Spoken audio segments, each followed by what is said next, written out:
O Caibalho, capítulo 10. A polaridade. Tudo é duplo, tudo tem dois polos, tudo tem seu par de opostos. O semelhante e o dessemelhante são uma só coisa. Os opostos são idênticos em natureza, mas diferentes em grau. Os extremos se tocam. Todas as verdades são meias-verdades.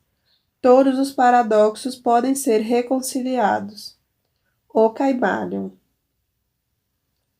O quarto grande princípio hermético, o princípio da polaridade, contém a verdade que todas as coisas manifestadas têm dois lados, dois aspectos, dois polos, um par de opostos, separados por uma multiplicidade de graus entre os dois extremos. Os velhos paradoxos que sempre deixaram perplexa a mente dos homens são explicados por esse princípio. O homem também conheceu alguma coisa semelhante a esse princípio e empenhou-se em explicá-lo por ditos, máximas e aforismos como os seguintes: tudo existe e não existe ao mesmo tempo. Todas as verdades são meias verdades. Todas as verdades são meio falsas. Há dois lados para cada coisa. Todo verso tem seu reverso, e etc. Os preceitos herméticos afirmam, com efeito, que a diferença entre coisas que parecem ser diametralmente opostas é apenas uma questão de grau. Os mestres ensinam que os pares de opostos podem ser reconciliados, que tese e antítese são idênticas em natureza, mas diferentes em grau, e que a reconciliação universal dos opostos é efetuada por um conhecimento desse princípio da polaridade. Eles dizem que os exemplos desse princípio podem resultar de um exame da verdadeira natureza de todas as coisas. Começam por mostrar que o espírito e a matéria são simplesmente dois polos da mesma coisa, e que os planos intermediários nada mais são que graus de vibração. Eles mostram que o todo e os muitos são a mesma coisa, a diferença sendo simplesmente uma questão de grau de manifestação mental. Assim, a lei e as leis são os dois polos opostos de uma só coisa. O mesmo se pode dizer sobre o princípio e os princípios, a mente infinita e as mentes finitas. Então, passando ao plano físico, eles demonstram o princípio dizendo que o calor e o frio são de natureza idêntica e que as diferenças nada mais são que uma questão de graus. O termômetro marca muitos graus de temperatura, chamando-se o polo mais baixo frio e o mais elevado calor. Entre esses dois polos, há muitos graus de calor ou frio. Podemos dar-lhe qualquer destes nomes para incorrer em nenhum erro. O grau mais elevado é sempre o mais quente, enquanto o mais baixo é sempre o mais frio. Não há demarcação absoluta, tudo é questão de grau. No termômetro não há lugar em que o calor cessa e começa o frio. Tudo isso é uma questão de vibrações superiores ou inferiores. Mesmo os termos alto e baixo, que somos obrigados a usar, são unicamente polos da mesma coisa. Os termos são relativos.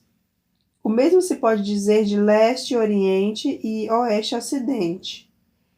Viajai ao redor do mundo em direção leste e chegais ao ponto chamado oeste em relação ao vosso ponto de partida.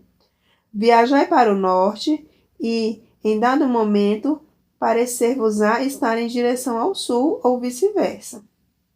A luz e a escuridão são polos da mesma coisa, com muitos graus entre elas. O mesmo acontece com a escala musical, começando em dó e aumentando a frequência vibratória dos sons, chegareis a outro dó, e assim sucessivamente. A diferença entre as duas extremidades do quadro sendo a mesma com muitos graus entre os dois extremos. A escala das cores é a mesma. As vibrações altas e baixas são a única diferença entre o ultravioleta e o infravermelho. O grande e o pequeno são relativos, assim também o ruído e o silêncio. O duro e o flexível seguem a regra, e assim também o agudo e o grave. O positivo e o negativo são dois polos da mesma coisa, separados por uma infinidade de graus.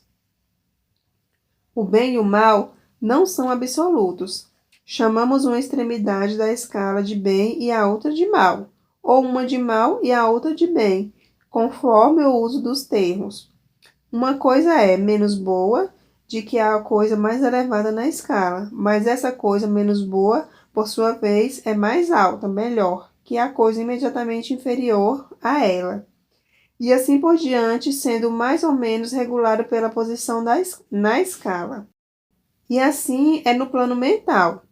O amor e o ódio são geralmente considerados como coisas diametralmente opostas entre si, inteiramente diferentes e irreconciliáveis.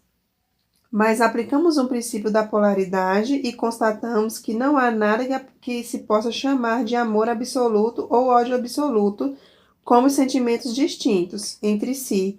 Ambos são simplesmente termos aplicados aos dois polos da mesma coisa. Se partimos de um ponto da escala, encontramos mais amor ou menos ódio.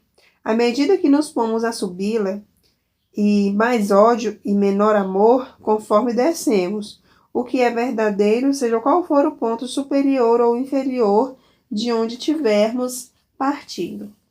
Há graus de amor e de ódio, e há um ponto médio em que o semelhante e o dessemelhante tornam-se tão insignificantes que é difícil distinguir entre eles. A coragem e o medo seguem a mesma regra. Os pares de opostos existem em toda parte. Onde encontrarmos uma coisa, encontraremos seu oposto e os dois polos. E esse é o fato que permite ao hermetista transmutar um estado mental em outro, conforme os ditames da polarização. As coisas pertencentes a diferentes classes não podem ser transmutadas entre si, mas as de uma mesma classe podem sê-lo, isto é, sua polaridade é passível de modificação. Assim, o amor nunca se transformará em leste ou oeste, tampouco em vermelho ou violeta, mas pode se transformar em ódio, e frequentemente o faz, do mesmo modo que o ódio pode ser transformado em amor. Bastando-lhe, para tanto, mudar de polaridade. A coragem pode tornar-se medo e vice-versa. As coisas duras podem ficar moles, as coisas agudas podem ficar graves, as coisas frias podem ficar quentes. E assim por diante. A transmutação, sendo sempre entre coisas da mesma natureza, porém de graus diferentes. Tomemos o caso de um homem medroso. Elevando suas vibrações mentais na escala medo-coragem, ele pode adquirir um grau superior de coragem e destemor. E, da mesma maneira, um homem preguiçoso pode tornar-se um indivíduo ativo, enérgico, simplesmente pela polarização na direção da qualidade desejada. O estudante que está familiarizado com os processos pelos quais as diversas escolas de ciência mental e ciências afins produzem mudanças nos estados mentais dos que seguem seus ensinamentos. Porém, não compreender o princípio que subjaz a todas as mudanças. Contudo, quanto ao princípio da polaridade for bem compreendido e se perceber que as mudanças mentais são ocasionadas por uma mudança de polaridade, por um simples deslocamento na mesma escala, a questão será mais facilmente entendida. A mudança não é da natureza de uma transmutação de uma coisa em outra, totalmente distinta. Trata-se apenas de uma mudança de graus nas mesmas coisas, uma diferença da maior importância. Por exemplo, se fizermos uma analogia com o plano físico, veremos que é impossível mudar o calor em agudeza, ruído, altura e etc. Mas o calor pode ser transmutado em frio, simplesmente pela diminuição das vibrações. Da mesma forma, o ódio e o amor são mutuamente transmutáveis, e o mesmo se pode dizer do medo e da coragem.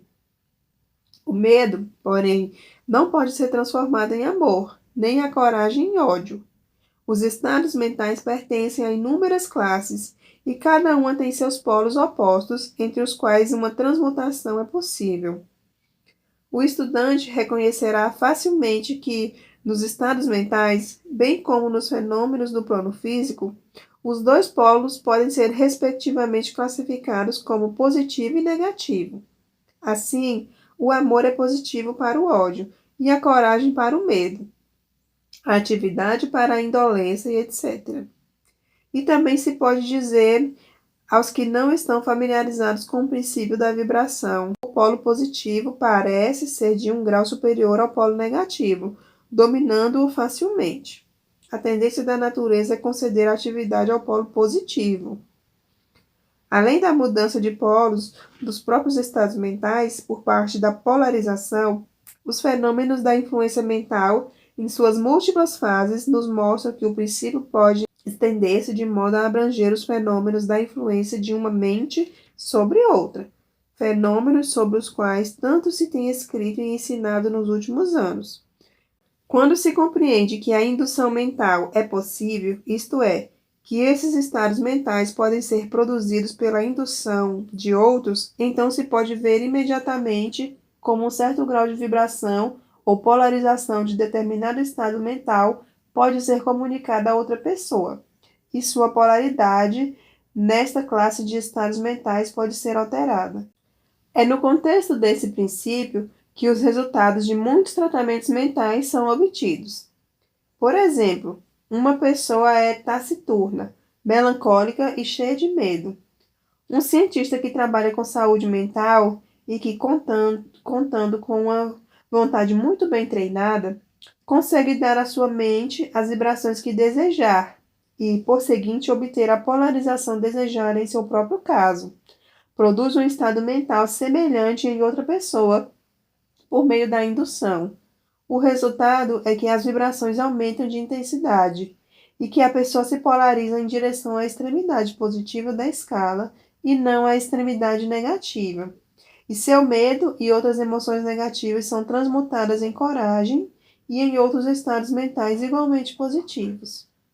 O pequeno estudo vos mostrará que a grande maioria dessas mudanças mentais ocorre de conformidade com a linha de polarização. A mudança é uma variação de grau e não de espécie. O conhecimento da existência desse grande princípio hermético habilitará o estudante a compreender melhor seus próprios estados mentais e os de outras pessoas. Ele verá que todos esses estados são questões de grau, motivo pelo qual será capaz de elevar ou abaixar suas vibrações à vontade, mudar seus polos mentais e, desse modo, tornar-se mestre de seus estados mentais, em vez de ser o seu servo e escravo. E, por meio desse conhecimento, poderá auxiliar inteligentemente seus semelhantes e mudar sua polaridade pelos métodos apropriados, sempre que essa mudança se mostrar conveniente ou desejável.